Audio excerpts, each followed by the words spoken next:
Okay. Barakathia Hawa, Barakathia Hawa Shai, Barakathia Hawa, Barakathia Hawa Shai, Barakathia Hawa, Barakathia Hawa Shai, Call Halayimla Yahweh, Bahashim Yahweh Shai, Bahashim Rakakwadash. Double honors to the apostles and elders of GMS, better known as Great Millstone, who rule well. Peace and salutations unto the hopeful elect. And I am your brother Mata Zabath. All right, back again with another impromptu lesson through the spirit and power of Yahweh Bashim Yahweh Shai. Now, um, before we get started, um, those of you who are just coming in, shalom, and can we do a mic check? Just let me know in the comment section that you Akim and Akwath can hear me. All right, because I know the last live that I did, we had some technical difficulties dealing with the sound. So shalom to the Akim and Akwath. Just let me know on the comment board if you can hear my mic coming in loud and clear. Before we get started, let's see here and check the sound on here real quick. Make sure we all good to go. All right, Khan, the water. All right, so we'll see where the spirit takes me on this one. Now, some of the other apostles and elders have already addressed this, this Idumean Dr.Brown pertaining to his ignorance of dealing with who are the Edomites and the whole topic of them not being, so-called white and all of this and the third. So I wanted to land back off the elders and do my own version and tackle this a different way, because you seem to you have a lot of misconstrued information out there, and brothers that come into the truth have not been taught the correct way, and they have not been taught on how to dissect the scriptures and actually deal with biblical prophecy. So Yahweh Raktazah, Lord willing, I'm able to do that to today in this lesson, to be able to dissect and pull certain words to show you, brothers and sisters, on how, if you don't learn how to go into the words, and if you don't know how to dissect them and pull them apart to understand what the scriptures is actually saying, all right, then anytime that you read the Bible verbatim, all right, it's just going to go way over your head. Now, I'm going to play this video, all right, not in its entirety, but we're going to play a little bit, maybe a minute or 2 minutes, and I'm just going to show you, brothers and sisters, the ignorance that we deal with, all right, when it comes to individuals like this, this person here and other people that have the same like-minded mindset in terms of dealing with who Esau is today. All right. And this is nothing new. All right. The apostles and elders, bishops and teachers alike on down have been dealing with this same topic for many years. All right. So, this is nothing new for us, but just for edification's sake. All right. We're going to go through it again, because we got a lot of new brothers coming into the truth. All right. And they don't understand. And then when you get hit with questions, or when you get hit with videos like this, all right, they don't know how to tackle them. All right. So we're going to tackle his points today, and we're going to pull a lot of things, all right, from under that veil, because let's get a quick precept real quick. Let's go to what is it, Isaiah the 26th chapter, I believe. Let's see here.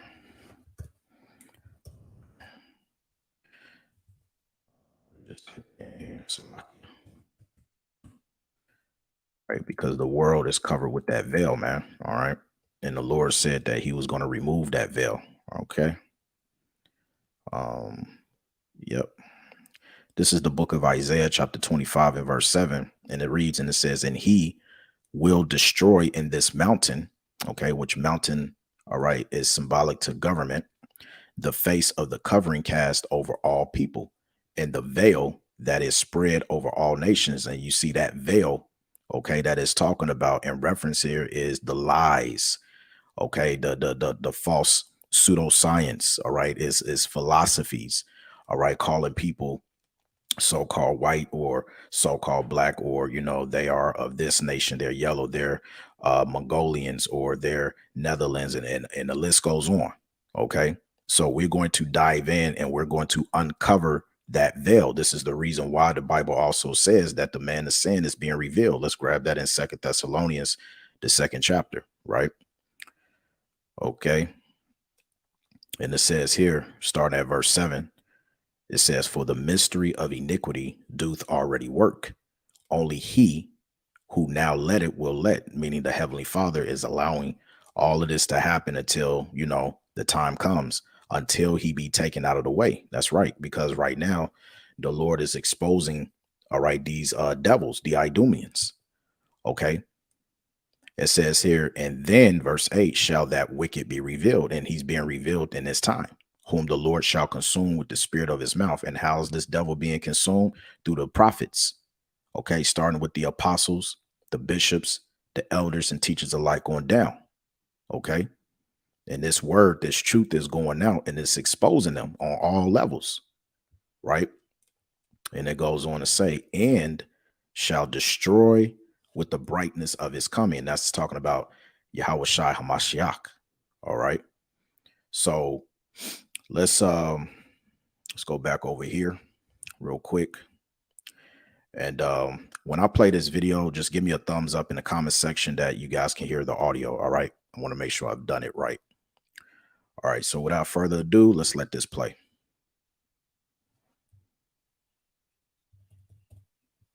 One of the worst of the Black Hebrew Israelite lies is the idea that Esau, so Jacob's twin brother, Jacob's older twin brother, and the son of Isaac and Rebekah, that Esau was somehow white, and that white people today are descendants of Esau, also known as Edom, and that we are therefore, quote, white Edomite devils. So it's not just a ridiculous misinterpretation of scripture, but now something that tries to castigate people as now the enemy, because Edom could be the enemy of Israel, or Edom will be judged when the Messiah returns. Therefore, all the white Edomite devils will be judged. So it's not just a myth and a lie, but it's something that is pernicious and ugly. Just like you calling us Black Hebrew Israelites. Let's take that back from the beginning, right? Because that's also a lie. All right. There's no such thing as black. Nobody is black, just like nobody is white. One of the worst of the Black Hebrew Israelite lies. And you see, this is where they deflect. All right. Because you have to understand, even today, dealing with the English language, there's a lot of vibration being pushed, such as witchcraft and enchantments. And see, English words, they have a lot of spells on them. So when people get caught up in the whole white versus black and everything, that's a sort of vibration that pulls you away from the true narrative of what's actually being discussed. Okay. And this is how they demonize us, because nobody is black. All right. Just like you're not white, you're red. Okay. The hair on your body, in terms of the top of your head and your mustache, is white. But what are you? This book right here in the background, that's white. But look at you. You see? So let's play this again. Is the idea that Esau, so Jacob's twin brother, Jacob's older twin brother, and the son of Isaac and Rebekah, that Esau was somehow white, and that white people today are descendants of Esau, also known as Edom, and that we are therefore, quote, white Edomite devils. So it's not just a ridiculous misinterpretation of scripture, but now something that tries to castigate people as now the enemy, because Edom could be the enemy of Israel, or Edom will be judged when the Messiah returns. Therefore, all the white Edomite devils will be judged. So it's not just a myth and a lie, but it's something that is pernicious and ugly. Let's stop right there. So let's dissect this. Let's go to Genesis, the 25th chapter. All right. And like I said, once again, we got to go through this because this topic always comes up. All right. And yes, the elders, the apostles, they've already done videos on this, but I'm just laying back because I'm going to approach this a different way. All right. And we're going to tackle this head on. We don't hide from nothing. All right. This is what we do. We defend the gospel. All right, so let's go to Genesis 25 and 25. And we're going to read it verbatim. It says, "And the first came out red all over like an hairy garment. And they called his name Esau." Right? Now, when you go into the Strong's Concordance, all right, which a lot of people do, this is the very first mistake that everybody makes because one, they are not taught the correct way, and two, they just go by based off what they read and what the scholars put in. Right now, it says here, Admoni, okay, in the Yiddish. All right. Now, when you drop down, this is what the blue letter gives you. All right. It tells you red. Then they throw in here ruddy, okay, of Esau as an infant. So those sometimes when you get the only Torah Israelites, all right, and also people that really don't understand the correct breakdown, they'll use this to when they go into the Strong's Concordance and they'll say, see, he was ready, he was ready, he was ready. Doesn't mean that he was actually, white skinned or red. He was actually dark because Jacob was dark. So his twin brother, which they were fraternity twins, that would also make Esau dark, right? Because you have dark, ruddy people. No, this is going off. This is not what this is saying. Because if you go up to where it says the KJV translates Strong's H132 in the following manner, they give you here ruddy 2 times, and then they give you here red. Okay. Now we're going to dissect both of these words because ruddy and red does not mean the same thing. Okay. If you go and type in right now in your Google search bar, if you go and type in ruddy animals, you're going to see different dark skin complexion of brown, brownish, not red.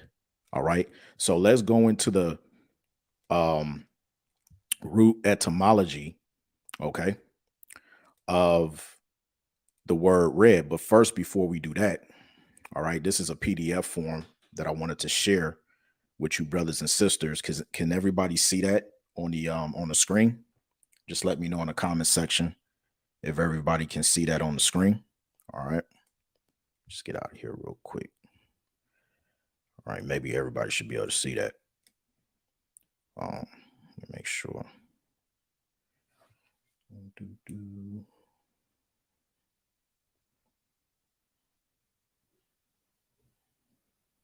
All right, Con. So we good to go. So when you understand the word Esau, Edom, all right, and we're going to read this little abstract here where it says, who is Esau, Edom? Hopefully you brothers and sisters can see that.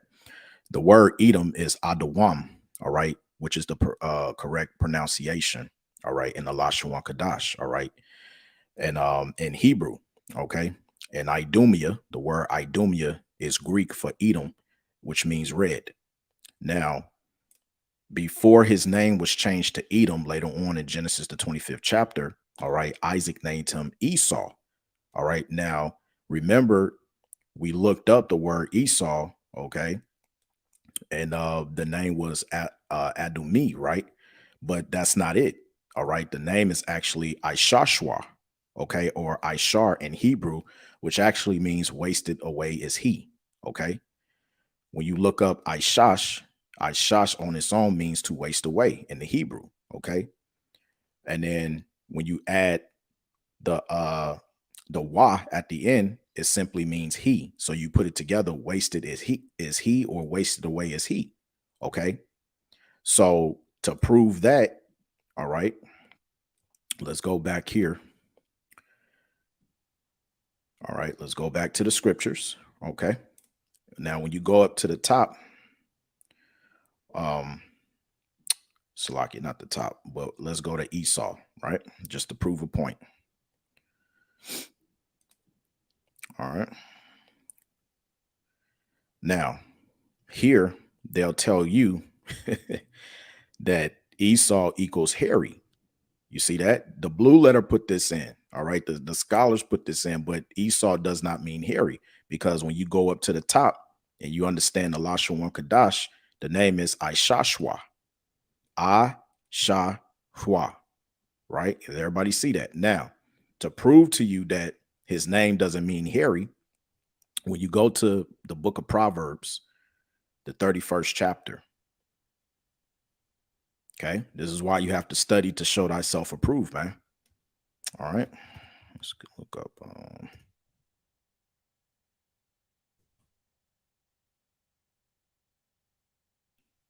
Salakia. I'm in not the book of Proverbs. Let's go to Psalms 31. Salakia. Psalms 31. And read verse 10. This is the book of Psalms, chapter 31, and verse 10. And it reads, it says, "For my life is spent with grief and my years with sighing. My strength faileth because of my iniquity, and my bones are consumed." The key word here is consumed. Now, if we go into the Hebrew word for consume, the Hebrew word there is ishash, which means what? To waste away. You see that? Now, if you understand, once again, the Lashon Kadash, when you break the Hebrew word down, shash, right? Now, when you go back to Esau's name, Genesis 25, all right? Let's look it up in the Hebrew one more time so everybody can see. It's the same word, shash, wa. So shash meaning waste away. The wa at the end means what? It means he. So the correct breakdown of the name will be wasted away is he. Because when he was born, okay, his father Isaac called him Esau, symbolic saying, you know, Shashwa, meaning he's wasted away. What's wasted away on him? His pigmentation. Okay, now when you understand, because here they tell us that he's hairy, right? In the Strong's definition, it says in the original sense of handling, rough. Okay, now when you look up hairy, the correct word for hairy, when you go to Daniel, the 8th chapter, right? Let's go there. And to show you the correct Hebrew word for hairy, it's not Esau. Okay, when you go to Daniel chapter 8:21, that goat, it says, "In the rough goat is the king of Grecia, and the great horn that is between his eyes is the first king," right? Obviously, this is talking about Alexander the Great. Now, when you go into the word rough, okay, Strong's H8163. Sa'ir. Sa'ir. which means what? Hairy. You see? That is the correct Hebrew word for hairy. It's not Esau. This is why you have to study to show thyself approved. And it helps if you know a little bit of the Hebrew, knowing how to break down the actual words. Now, why didn't they put the word Esau here if Esau meant hairy? Because that's not what Esau means. His name actually means Ishashwa, which means wasted away is he. It doesn't mean hairy. You see? Does everybody see what I'm saying here? So now, okay, that we get that understanding, okay, let's go to breaking down the word ruddy, right? So let's go back here and let's go to my slide number 10.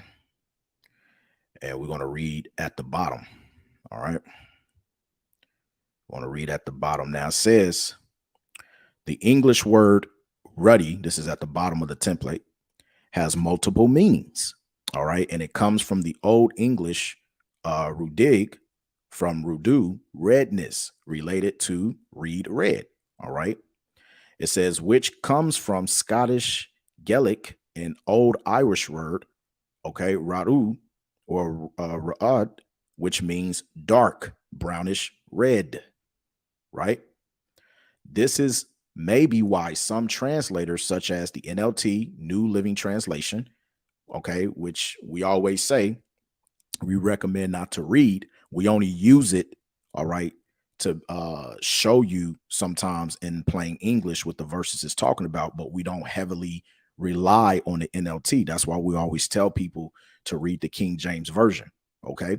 It says it translated that same word as dark, okay? Now, he brought out Dr. Brown, which he said in his video when dealing with King David in 1 Samuel. King David okay, which he doesn't understand, is appointed to being of a ruddy complexion. That's why you have people to say, well, Esau is ruddy. He's not so-called white. And to prove that he was a dark-skinned complexion, it's the same word that's used for King David in 1 Samuel, the 16th chapter. Well, wait a minute. No. Because once again, if they were the same color, okay, the blue letter never would have made a distinguish between ruddy and red. Why did it call Esau specific being red, but then it calls King David, okay, in a different context of being ruddy? Because they are two different things, right? Now it says here, 1 Samuel 16 and 12. So Jesse sent for him. He was dark and handsome with beautiful eyes, right? Now, what's interesting, let's go back. Okay. Let's go to that scripture really quickly. 1 Samuel 16 chapter. We're going to read it in KJV. All right. And let's see here. Right. Read in the KJV first. It says, and he sent and brought him in. Now he was ready and withal of a beautiful countenance and goodly to look to. And the Lord Yahweh said, arise, anoint him, for this is he. Now let's see what other translations they put. All right.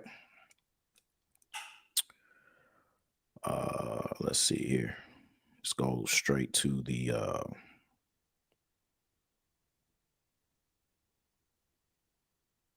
yeah. Here it is, NLT. So Jesse sent for him. He was dark and handsome with beautiful eyes. And the Lord Yahweh said, this is the one, anoint him. Now, remember when we looked up Esau, okay, they told us when you went into the word Esau, okay, or sorry, when you looked up the word red, it meant red and ruddy, right? So if we go back to Genesis, the 25th chapter, and we look up the different translations to see, we should get that same translation. Because remember, let's go back into it for some of y'all who don't know. Remember, we went into the word red and it told us what it meant, red and ruddy, right?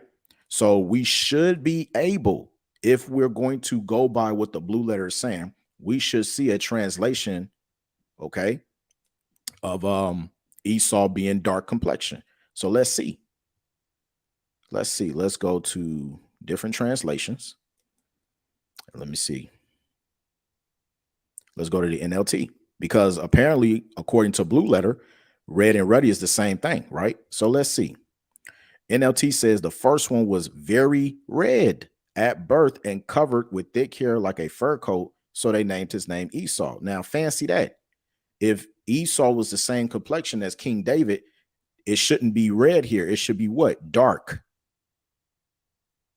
But why don't we see the word dark? You know why? Because the blue letter, if you're reading it correctly, it distinguish.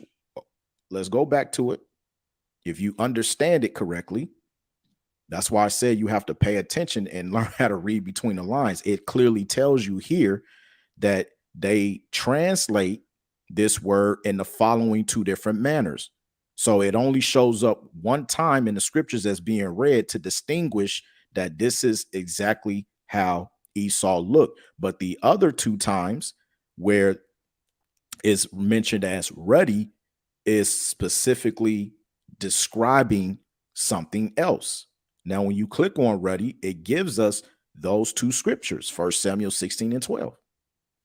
Because David was not the same skin tone complexion as Esau. He was dark. He was a different shade of brown, because that's all ruddy is a different shade of brown. But why was Esau given, okay, the connection to being red? Because that's what he was. He was red, right? Does everybody understand that? Now, to further prove his ignorance, okay, let's go from there to let me see, Numbers. Let's see here. It's Numbers 12 or 13. All right. We'll get the law. Let's go into the law real quick. All right. Now, this is Leviticus 13 and 44. All right. This is dealing with the law. Now, we know that the Bible, all right, calls, if you have what was called leprosy, okay, that was of a whitish or red skin, and we're going to prove it. All right. Because Esau, Edom today is nothing, all right, than a clean leopard. And if you look at Dr. Brown, he will be considered a clean leopard. All right. Now, watch this, because this is very interesting. Leviticus 13 and 44. He is a leprous man. He is unclean. The priest shall pronounce him utterly unclean. His plague is in his head. Now, what is this talking about, right? Well, if you go back up a verse, let's start at verse 42, actually. It says, and if there be in the bald head or in the bald forehead a white, reddish sore. All right. Everybody see that? A white, reddish sore. It is a leprosy sprung up in his bald head or in his bald forehead. Verse 43, then the priest shall look upon it, and behold, if the rising of the sore be white, reddish in the bald head or in his bald forehead, as the leprosy appeareth in the skin of the flesh, he is a leprous man. He is unclean. Okay. Whitish red. Okay. Now, when you look up, let's see if we can go to this real quick. When you look up reddish,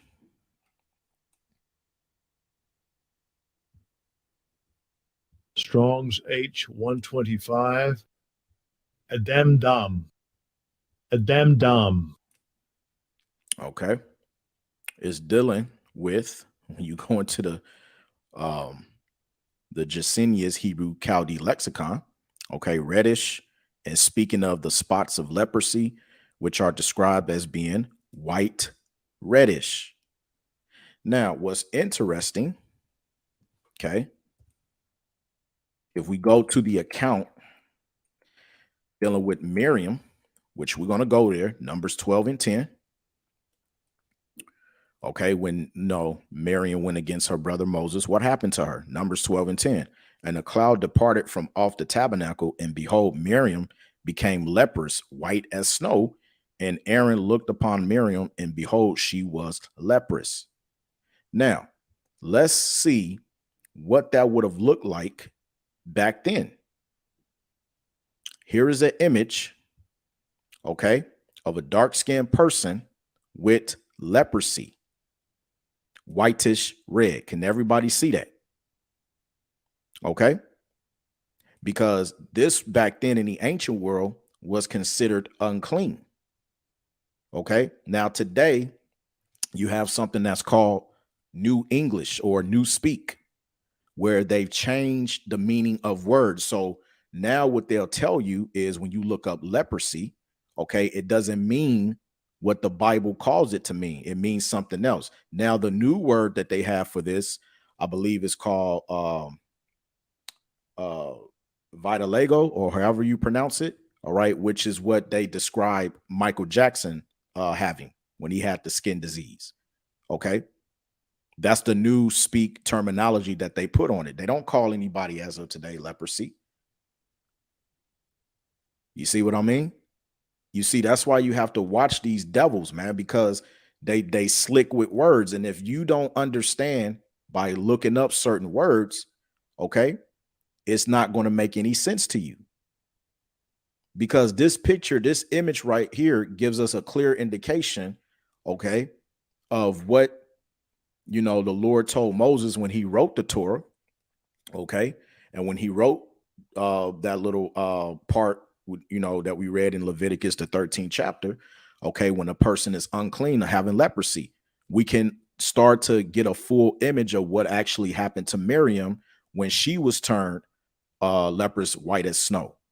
So imagine being dark, all right, and you have this spread across your skin. Now, like I said, what's interesting is when you go back and look at Dr. Brown, is not a far-fetched. He's not white, he's red. Right? Let's get another one. People forget what happened to Moses. Let's go to Exodus, the 4th chapter. Okay.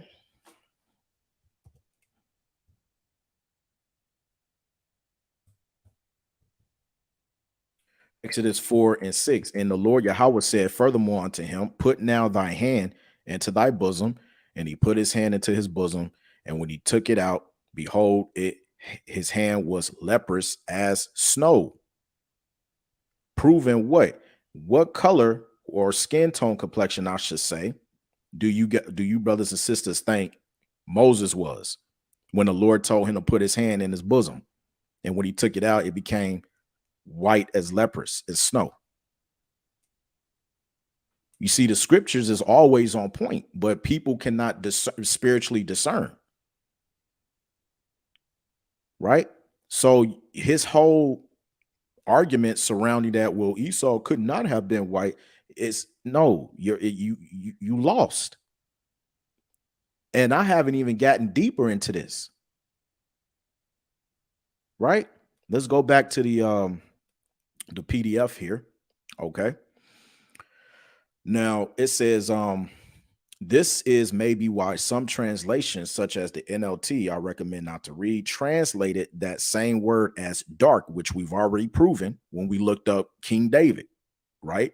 And we broke down that there's a difference between red and ruddy, because if King David was the same skin complexion as Esau, when we looked up the translation for Esau, it didn't say that he was dark. It said that he was very red. So I thought that they was the same complexion. Dr. Brown, right? Even your people who translated the scriptures has shown you that there was a difference between King David and Esau. One scripture is calling King David very dark. The other one is calling Esau very red. It says 1 Samuel 16 and 12. So Jesse sent for him. He was dark and handsome with beautiful eyes.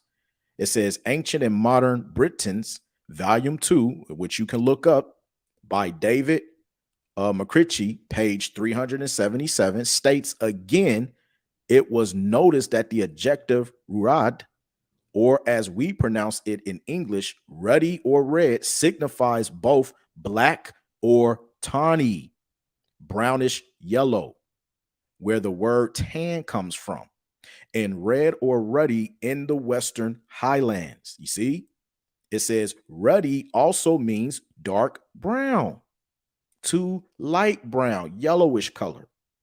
That was one of its original meanings in the Old English. Okay. But see, the problem is today, the reason why we don't have the correct understanding in the definitions of word, because like I said, you have something that's called newspeak. They changed the English language. That's why if anybody has, I believe the beloved Elder Malcolm, he always brings this up in his lessons, but he brought out the old dictionaries going as far back as between the 1800s and the 1900s. And if any one of you brothers own a dictionary from the 1800s to the 1900s, you're blessed. You're lucky, because if you look up the word ruddy, it will tell you that it is brown. It will not tell you that it is the color red. It's two different meanings. They are not the same. But if you try to look, if you look up the word ruddy today, because they've revised the words of the English dictionary, you're not going to see brown in the definition of ruddy. They've changed it on purpose. This is why people get confused and they get caught up, because they don't go and try to investigate these things. Right?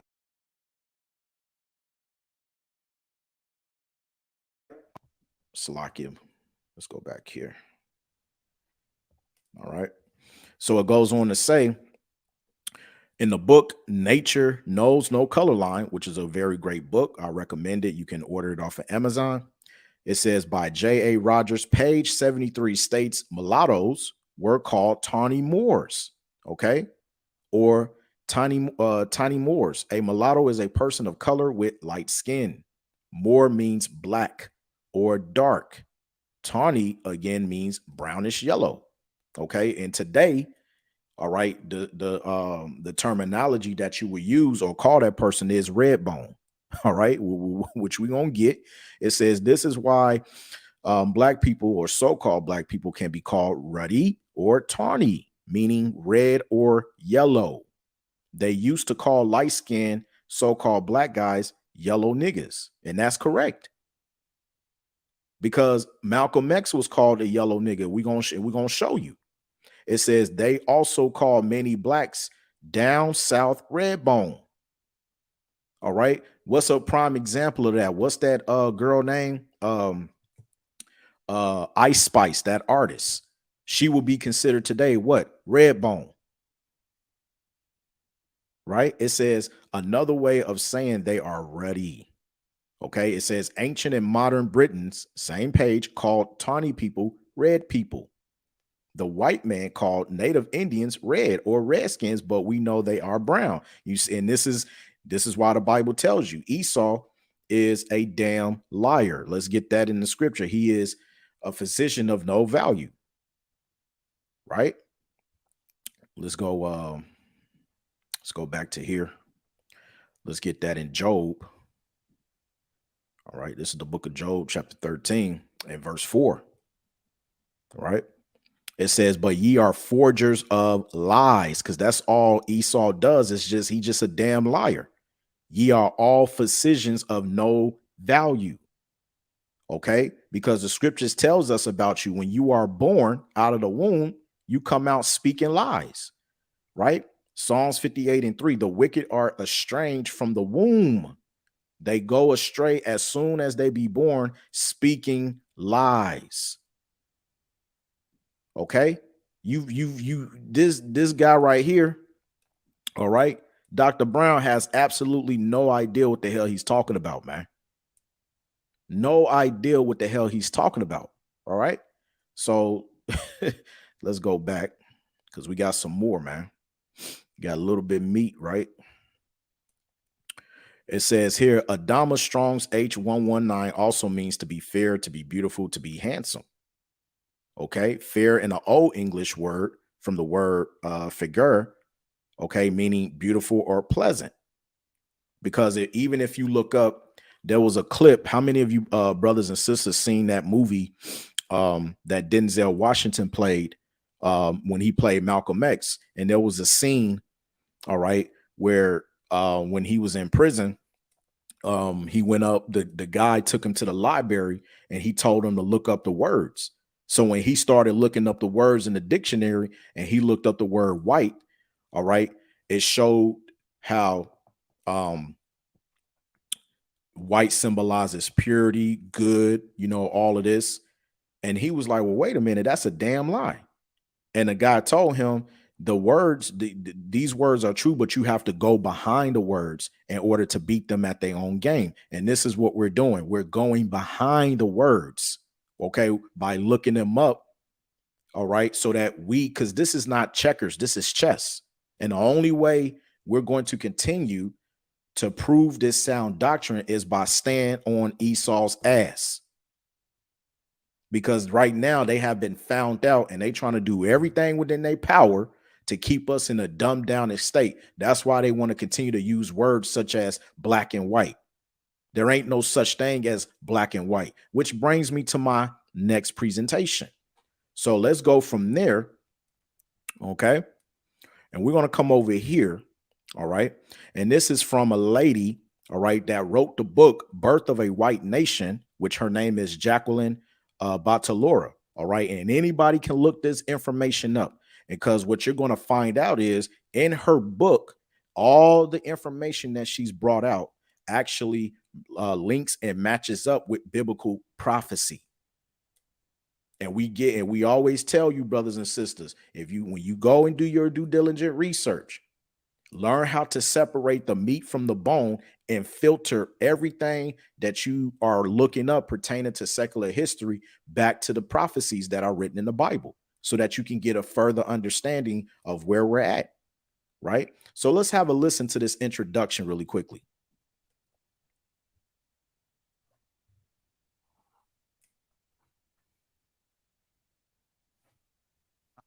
White people did not exist before 1681. Again, white people did not exist on planet Earth until 1681. What does that mean? What does she mean when she says that so-called white people did not exist until 1681? Because before then, you were known, okay, through the house of your father. Whatever the name of the house of your father was called, that's what you were called. All right. But she's going to get into how all of this became about, which really begins it really goes back to the beginning of what we will call today white supremacy. But before then, nobody was being called white or black. That's the reason why a lot of our people, okay, they have this conundrum, all right, to where, oh, yeah, I'm so-called black. The black people is black love, the black kind. No, you're not black. You're different shades of brown. Okay, nobody's white. Okay, even when you look at, all right, Jacqueline, look at the collar of her shirt, which kind of looks like a bluish, whitish or whatever. But let's just say, for argument's sake, that this was white, right? Look at her skin tone.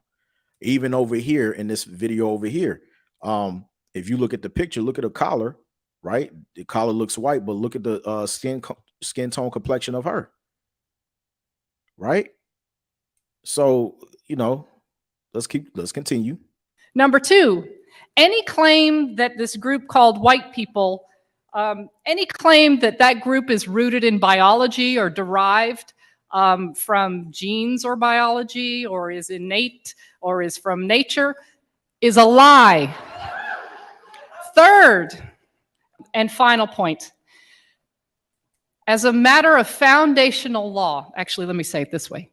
White supremacy has been embedded in the United States of America from its founding as a matter of law. Now, I don't expect you to buy all that, to get all that, to believe all that, at least not now. But my job is to share with you the legal history that proves each of those three claims that I begin with. And there you have it. Now, I'm not going to, for the simple fact of copyright, I'm not going to play. You brothers and sisters, do your own due diligent research. You can look this information up.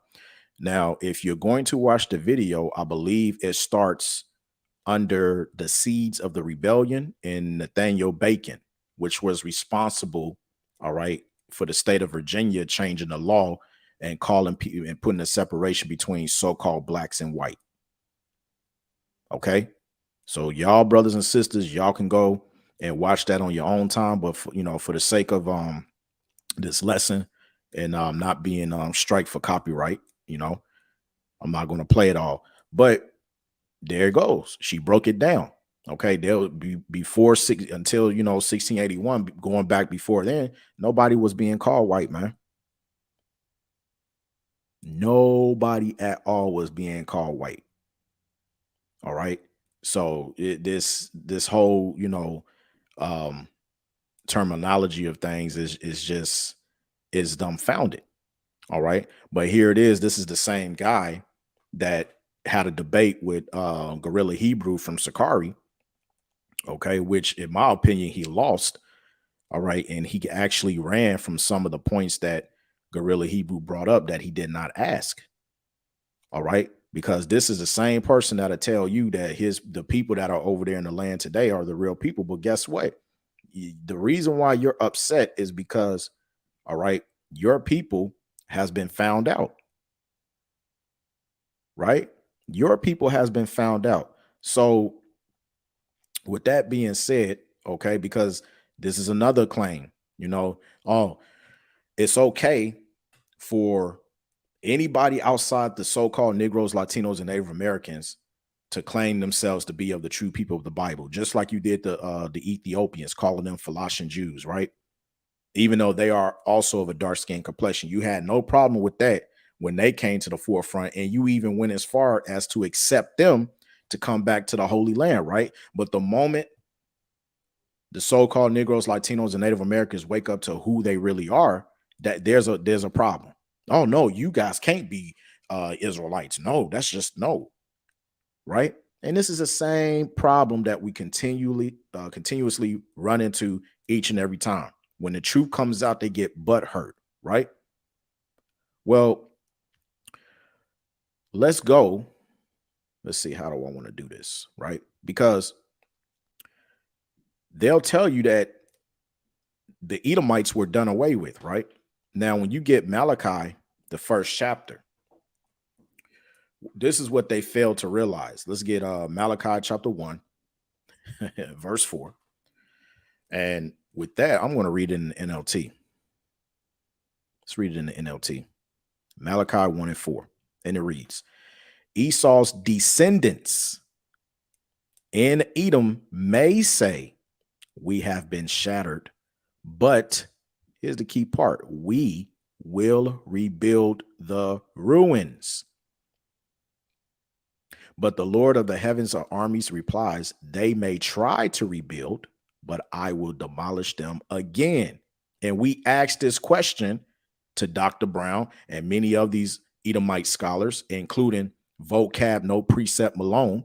We've asked you multiple of times, when in secular history can we link Malachi 1 and 4, okay, that the Lord destroyed Esau, Edom for the second time? When? Show us in secular history, because that never happened. Because what you brothers and sisters, all right, have to understand when we deal with these devils, all right, let's go back to the KJV real quick, okay? What you brothers and sisters have to understand, Esau is linked, okay, to that fourth beast that Daniel prophesied in Daniel the 7th chapter. Let's grab that really quickly. It says here, Daniel 7 is 7. All right. Really, you can start at 6, because this is the time that the Edomites first came into power under that third beast, which is like it unto a leopard, which was talking about the Greek Empire. All right. And Lord willing, we can grab that. But this is Daniel 7 and 7. It says, after this, I saw the night visions, and behold, a fourth beast, dreadful and terrible and strong exceedingly, and it had great iron teeth, and it devoured and brake in pieces, and it stamped the residue with the feet of it, and it was diverse from all the other beasts that were before it, and it had 10 horns. Okay, so this fourth beast we all know to be the ancient Roman Empire, right? Now, when you deal with the Apocrypha, just to show you something real quick, all right, we know that the ancient Roman Empire, okay, it had collapsed by a man by the name of Septimius Severus, which you can look up. Okay. And to prove that, let me just do this real quick. All right.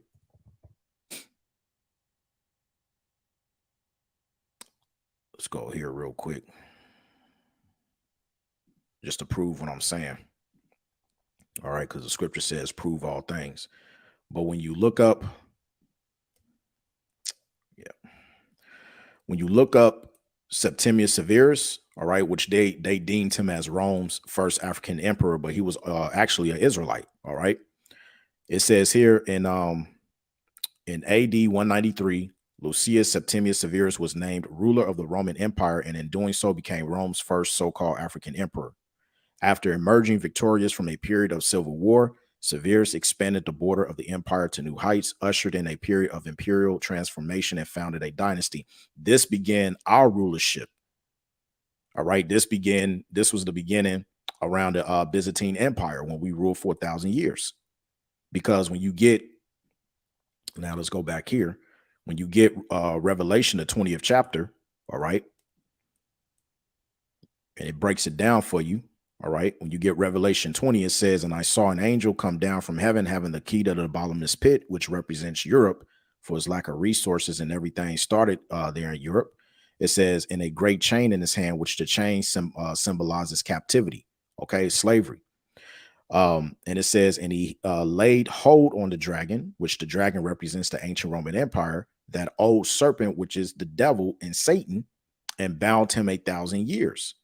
Okay. Meaning what? When we took the Edomites down, okay, because we're going to show you that the Edomites were the ancient Roman Empire. All right. When we took them down, we came into the Dark Ages, the Byzantine Empire, which when you look it up, it actually lasted 1,000 years. Now they'll try to tell you, oh, it was roughly 900 years or whatever, and they throw that in there to try to throw you off so that you can't link the history to biblical prophecy.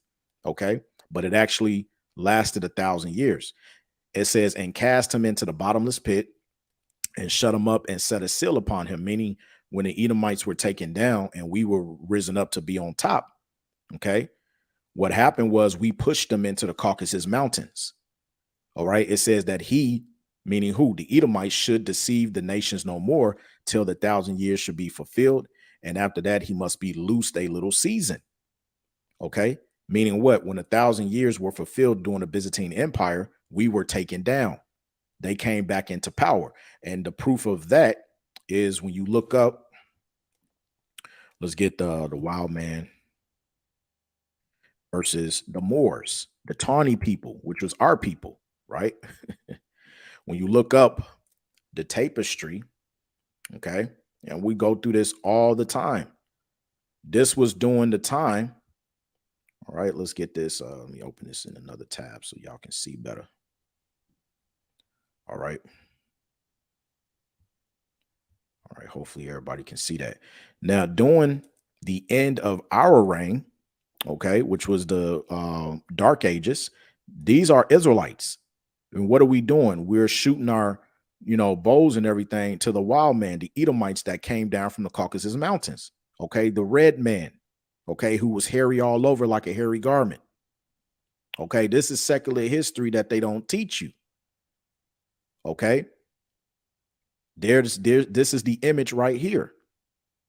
All right. They took us down because it was their time to come back into power. And when you go back to prophecy, Revelation 20:7. All right. Notice it says Satan freed and doomed at the same time. It says here, and when the 1,000 years are expired, meaning when the Byzantine Empire was up, our rule, who came back into power? Esau, Satan, shall be loosed out of his prison. That's when they came down from the Caucasus Mountains. And what did they do? And they shall go out to deceive the nations which are in the four quarters of the earth. So when they came into power, what happened? They came back through what? The Renaissance era, which the word Renaissance means rebirth. Okay. Rebirth from what? From the ancient Roman Empire. And prior to them coming back during a Renaissance era, they took over the artifacts. They took our books. They took our history. They did what was called iconoclasm, okay, which is the whitewashing of antiquity of old paintings. You can look that up. Okay. This is what they've done.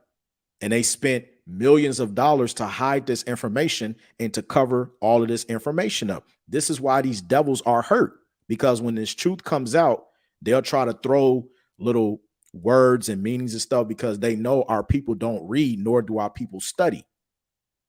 This is why you brothers that come into the truth, you get so caught up on the black and the white and who's this and who's that. You need to focus on biblical prophecy, because prophecy will tell it all who the people are today. So with that being said, if we know, okay, that these devils have come back into power, now let's go to the Apocrypha, okay, because that fourth beast, okay, that Daniel prophesied, okay, watch this.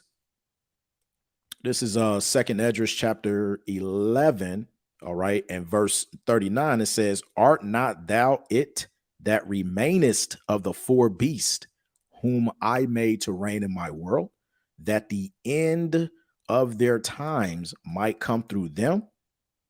Okay, because even though that fourth beast was taken down by Septimius Severus, we just read in biblical prophecy that they came back, which links up to what? Malachi chapter 1 and 4, that we will rebuild our ruins. So how did they rebuild the ruins? When they came back during a Renaissance era. Okay, and we're going to show you.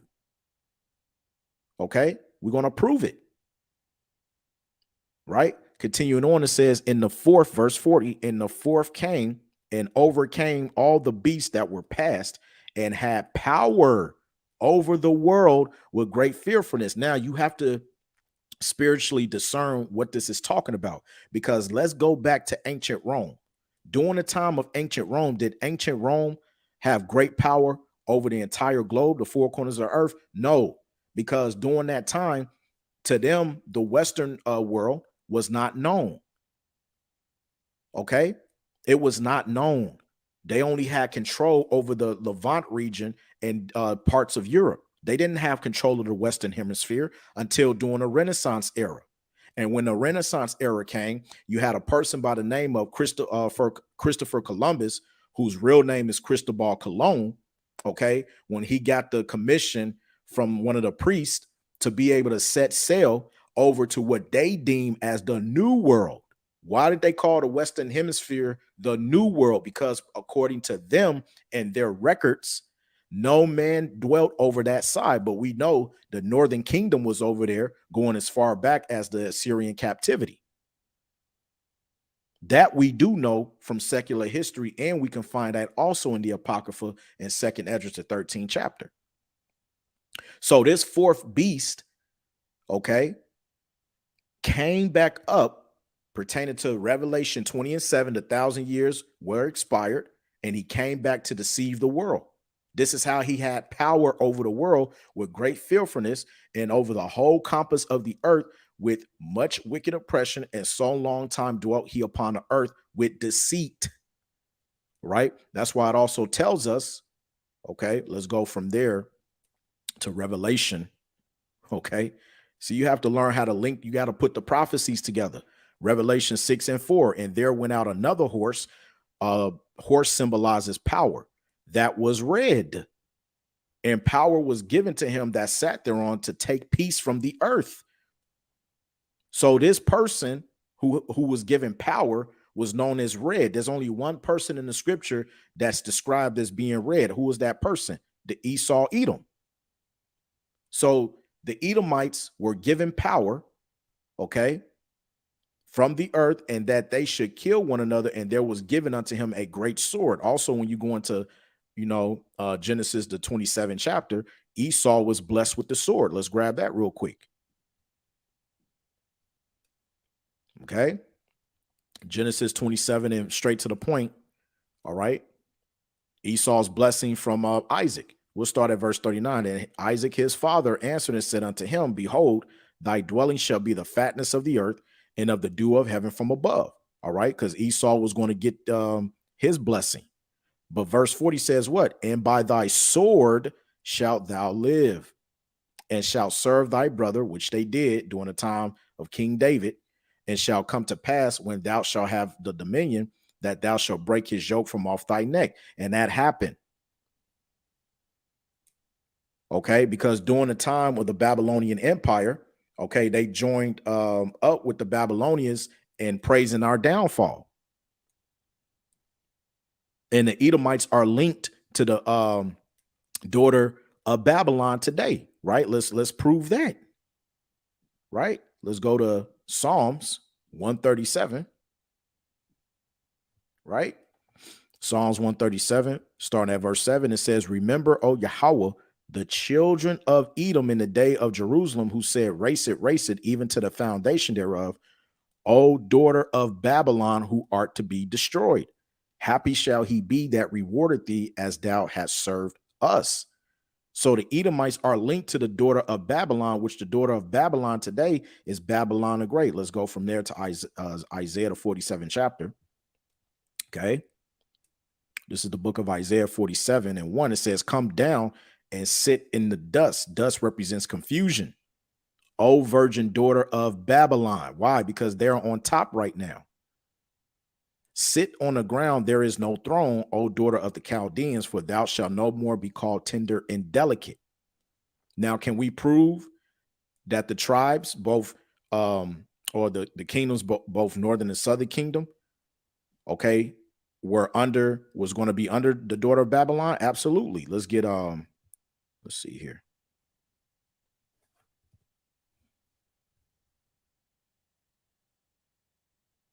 Might be Zechariah 2. Let's see, Salakia. This is Zechariah chapter 2. Okay, and we'll start at verse 6. It says, Ho, ho, come forth and flee from the land of the north. Okay, the land of the north is talking about Babylon the Great, which is America. We're going to prove it. It says, saith the Lord, for I have spread you abroad as the four winds of the heavens, said the Lord.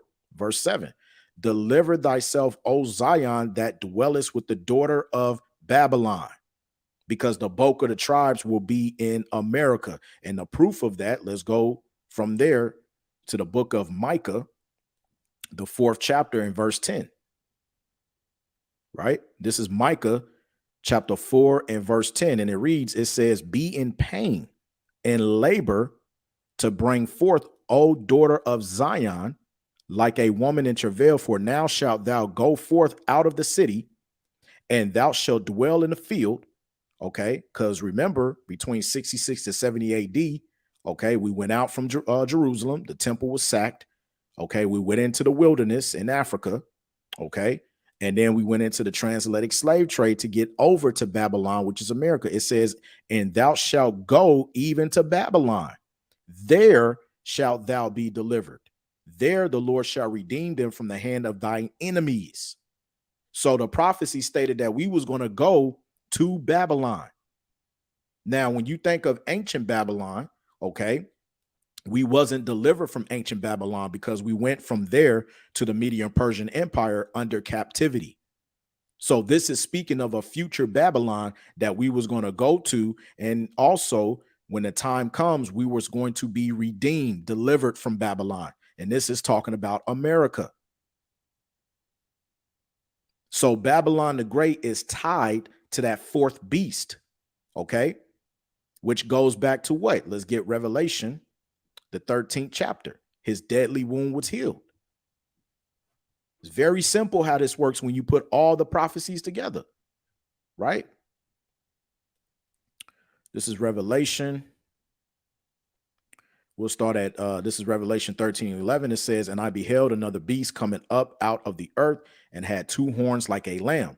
Okay, which goes to your politicians today. One side being the Democrats, the other side being the Republicans, which goes back to the ancient Roman Empire of the plebeians and the patricians.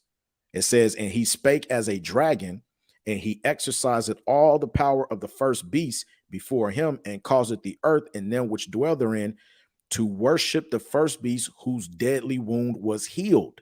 Meaning what?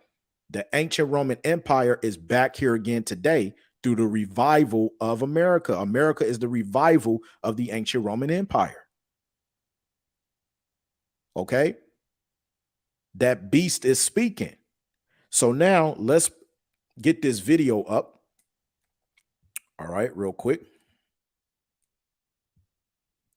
Let's take this back. But as many are finding out, Edomites, the descendants of Esau, actually made up the Roman Empire. As a matter of fact, the Jewish Encyclopedia also states that the name Edom is used by the Talmudists for the Roman Empire, and they applied to Rome every passage of the Bible referring to Edom or to Esau. Where is Edom today? Esau's land was called Edom. Edom is the country of Jordan and the place of Petra, the city in the mountain. Look at the architecture of the photo at Petra, which is Edom. Notice how it resembles Rome along with many of the structures all over the world.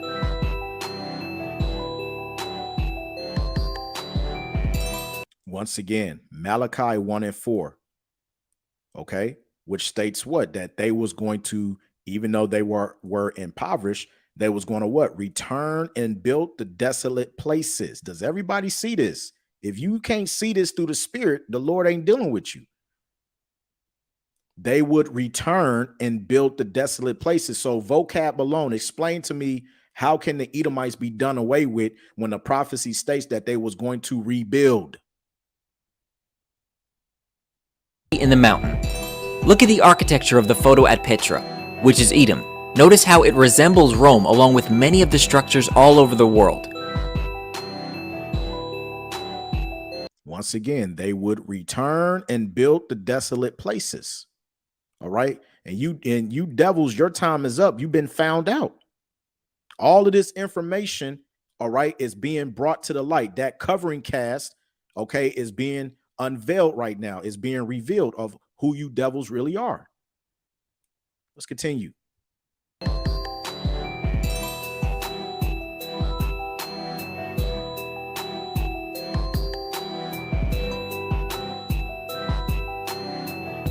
Our sports stadiums resemble the Colosseum. Even modern-day sports are in fact derived from Rome. European systems of government are set up like the early Roman Empire, having both Senate and the Republic, local government, and other things as well. Esau's descendants are called Edomites. Later, they're called Idumeans. Idumea or Edom in Hebrew was the region south of Judea, originally inhabited by the reputed descendants of Jacob's brother Esau. Edom was periodically subjected to Judea under David and Solomon the Maccabees, homeland of the house of Herod. There were no natural boundaries between Idumea and Judea, so the borders were always in flux. According to the Jewish Encyclopedia, 1925 edition. You can look this up because I also have the Jewish Encyclopedia app on my phone, and it states that they tell on themselves. Okay, they tell on themselves, man. Right? Let's continue. In 163 BC, Judas Maccabeus conquered the Edomite territory for a time. They, the Edomites, were again subdued by John Hyrcanus about 125 BC, by whom they were forced to observe Israelite rites and laws of the Torah. And this is where you begin the foundation of Judaism, because what ended up happening was when John Hyrcanus forced circumcised the Edomites, all right, which he should have never done. Okay, but it is what it is. It happened. All right. They ended up going into a group of people called back then the Khazars under the Khazarian Empire. Okay, they were Edomites. And what happened? Okay, you had a man by the name of King Bulan, which everybody can look this up. And what he did was he was caught between the Roman Catholics, the Knights of Templar, and he was caught between the Ottoman Turk Empire, which were the same group of people. They was just calling themselves these different names, but they were all from the stock of Edom. Okay. And what he didn't want to happen was he didn't want the village of the people of the Khazarians to fall under the Ottoman Turk, which was going around slaying people if they didn't convert to Islam. And he didn't want the people to be converted unto Catholicism. So what do you think happened? They converted to Judaism. And this began of them calling themselves the people of the land. That's where it started. This is the information that's not taught. And everything that I'm saying, you can look up. Let's continue. They were then incorporated with the tribe of Judah, and their country was called by the Greeks and Romans Idumea. With Antipater the Idumean began the Idumean dynasty that ruled over Judea till its conquest by the Romans. From this time, the Idumeans ceased to be a separate people. Did you hear what he said? From this time, okay, the Idumeans ceased to be a separate people. Why? Because go back to the book of Matthew, which let's grab that really quickly. All right, let me fix my screen real quick. Let's go to Matthew, because the Edomites are still here. Right? Now, when you get Salakia, Matthew, the 2nd chapter. Now, when you get Matthew, the 2nd chapter, it says, verse 1, now when Yahushua was born in Bethlehem of Judea, okay, in the days of Herod the king, okay, who was Herod? Let's look him up real quick.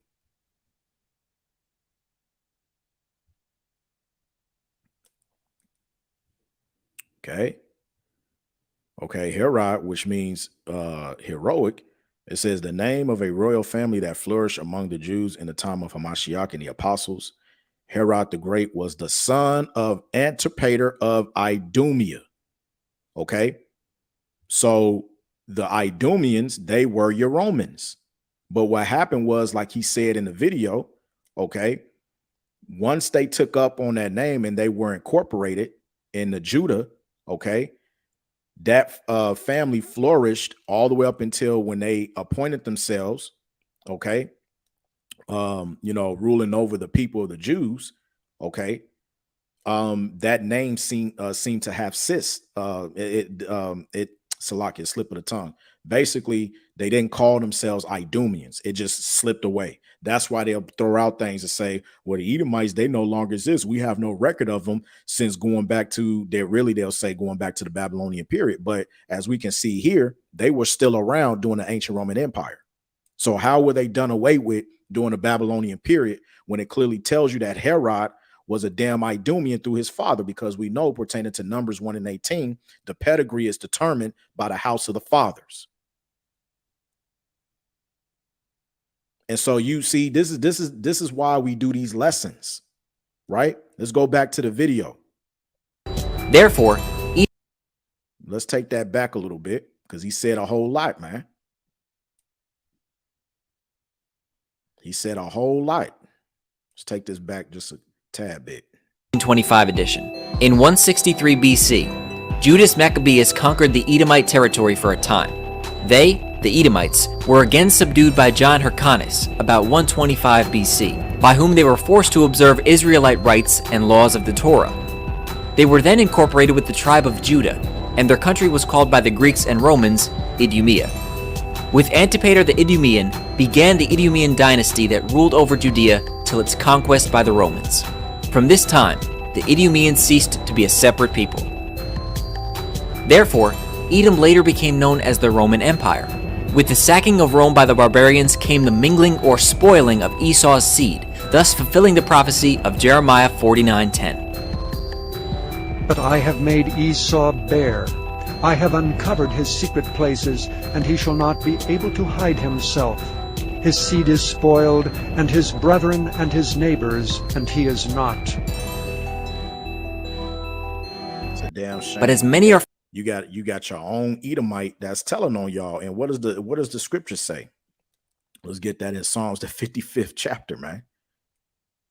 Like, you devils, you through. You've been found out. Right? Salakia, not 55. Let's get what's that? Psalm 64, 68.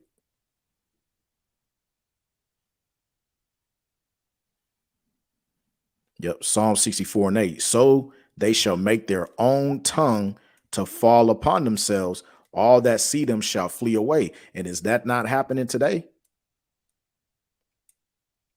Is that not happening today? You got Edomite scholars, you got Edomite whistleblowers coming out and telling on themselves of who they really are. You even say, and see, this is what I don't understand. You're wasting your time, Dr. Brown, of trying to debunk the so-called black Hebrew Israelites. But what you need to do is you need to have a debate against your own people, because you have your own people, Dr. Brown, that are telling us that the Edomites ruled of the ancient Roman Empire, which are so-called white people. Why don't you go and set up a debate with them? Why don't you in vocab alone go back to the drawing board and go up against your own scholars that wrote the Jewish encyclopedia telling you what everything that we just found out in that video?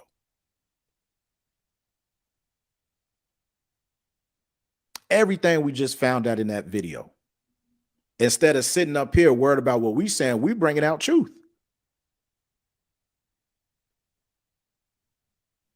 Because the scriptures tells us, right? Let's go back. Let's go to 2nd Esdras, the 6th chapter. When it's all said and done, Esdras asked the angel, 2nd Esdras 6 and 7, then answered I and said, what shall be the parting asunder of the times? Or when shall be the end of the first and the beginning of it that followeth? Verse 8, and he said unto me, from Abraham unto Isaac, when Jacob and Esau were born of him, Jacob's hand held first the heel of Esau. When you read the scriptures, when you read the volume of the book, okay, what you have to ask yourself is, understanding the volume of the book, when it comes to the prophecies, everything is centered around these two nations. It's centered around Jacob and Esau, going all the way back to the creation story, going as far back as Genesis. All right, the 3rd chapter. I will put enmity between thy seed and the seed of the serpent. So who was the seed of the woman that represents that today? Israel. Who was the seed of the serpent? The Edomites. Right? See, these devils, they don't deal with the volume of the book. Let's read that again. Verse 8. And he said unto me, from Abraham unto Isaac, when Jacob and Esau were born of him, Jacob's hand held first the heel of Esau. For what? For Esau is the end of the world, meaning the end of an age. And Jacob is the beginning of it that followeth. So if we know pertaining to biblical prophecy that Esau is the end of the world, you will have to show me, which we already know through all the information I brought out, what nation of people fit that bill. Who's ruling right now? Because the scriptures tells us in Isaiah, the 63rd chapter, let's grab that. All right, we get ready to wrap this up. Isaiah 63:1. Okay, the Most High's vengeance on the nations. Isaiah 63:1. Who is this that cometh from Edom with dyed garments from Basra? This that is glorious in his apparel, traveling in the greatness of his strength, I that speak in righteousness, mighty to save. So when Yahushua returns, he's going to return to a world ruled by the Edomites. Right? So let's also grab this here. If you own the Zondervan Compact Bible Dictionary, okay, which I have a copy of, in the Zondervan Compact Bible Dictionary, this last, at the bottom of the screen, the last highlighted paragraph, what does it say? It says Edom figures prominently in the prophetic scriptures as the scene of great future, keyword, future judgments. But I thought the Edomites were done away with. Remember, your top biblical scholars wrote this. So clearly, Dr. Brown, you need to go back to the drawing board and have a debate with them. It says future judgments, see notably Isaiah 34:5 and verse 6, and also Isaiah 63:1, which we just read. She is the only neighbor of the Israelites who was not given any promise of mercy from the Most High. Hey, Dr. Brown, guess what? Let's go to Amos, because if you're claiming to be the people, can you please explain this prophecy to me? Amos 9, and we'll start at verse 11. It says, in that day will I raise up the tabernacle of David that is fallen, and close up the breaches thereof, and I will raise up his ruins, and I will build it as in the days of old, right?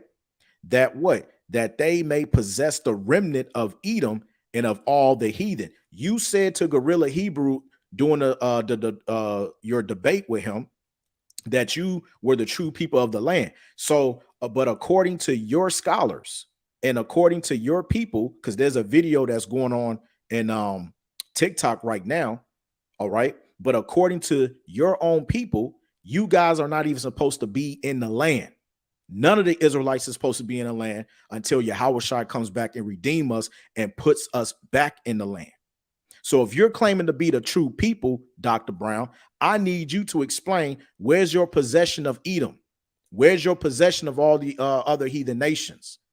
If you're saying that the Most High has brought you guys back into the land, because according to biblical prophecy, when you guys go back into the land, okay, or I should say, Salakia, when the true people go back into the land, there will be no one to hurt Israel again. There will be no more wars.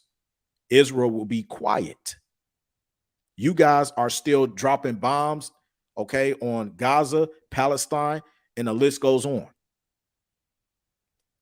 So somebody's lying.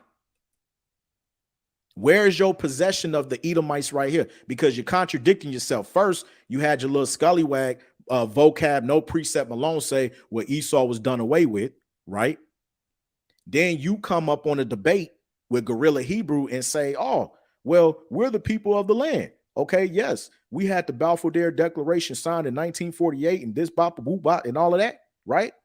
So where's your possession of the heathen nations then, if you are claiming to be the people?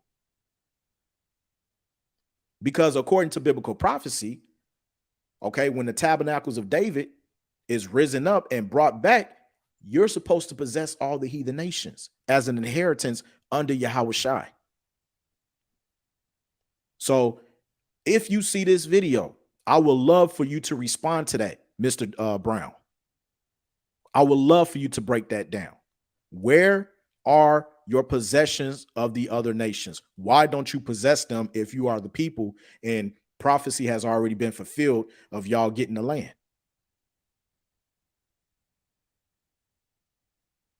Right?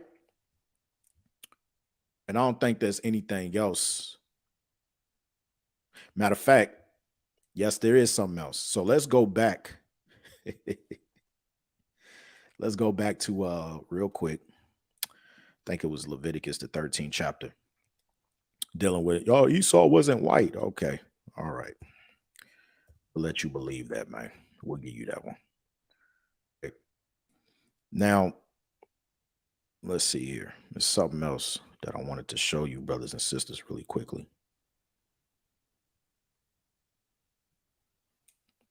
Actually, it's good.